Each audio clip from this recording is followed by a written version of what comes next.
Good day mga katihik! For today's video, atong initon ang sandwich nga hinatag. So first, hugasan nato ang carrots. And then, atong panitan. Kay kung akong kiskisan ba kay lisod kaayo. Ni akong anak kay gamay particles mo. Di man siya sumukaon mo na nga. Ako na lang ipanitan. So atong ablihan. O inganion pag-abli ha. Char.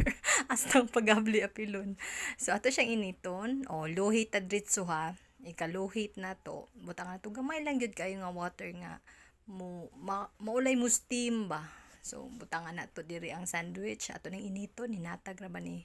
Salamat sa Ginoo gihatagan ta. So mo ni siya akong tabunan. Nga nag-andam sad kog carrots. And while waiting nga naluto na o kani luto na siya. Nainit na, init. So mo na siya, mo na ni dagway niya. Init jud kayo, napaso jud ko ani.